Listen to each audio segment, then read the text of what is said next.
Lama nong timbul lapor ni nanti nong. Pelah banyak leh. Habis kau datang tadi. Kau nampak dah mak merepet ni tu.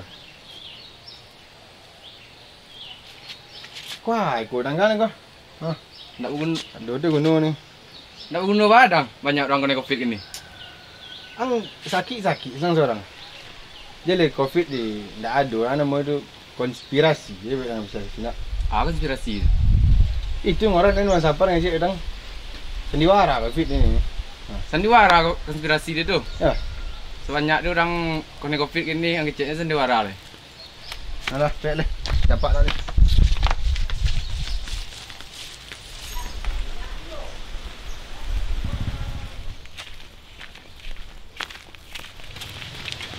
Di bawah masker kau ni.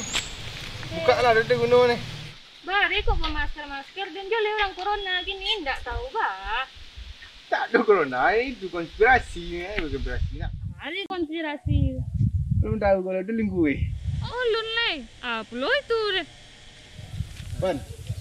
Jolin lah ban, kan sudah kecil aku. Ndak ada yang salah, kan ang ngecek beramu aku. Konspirasi kita. Niat kau.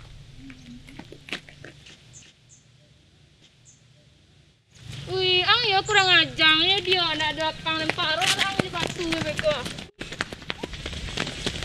Woi, berhenti lah lempar orang di batu mereka. Tengok lah bahaya ke palung.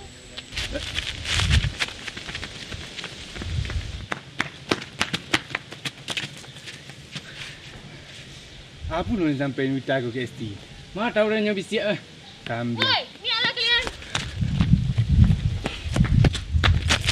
Oi. Ampun.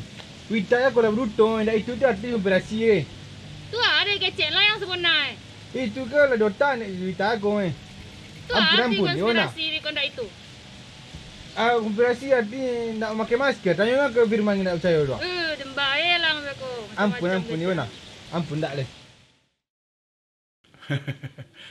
Itulah akibatnya kalau kita suka memakai istilah yang awak sendiri tidak faham apa itu artinya.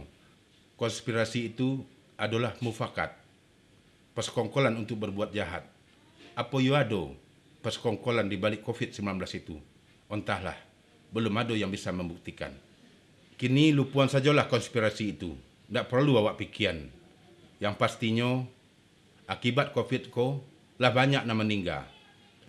Kini rancaknya kita manfaatkan saja keadaan yang ada seperti itu.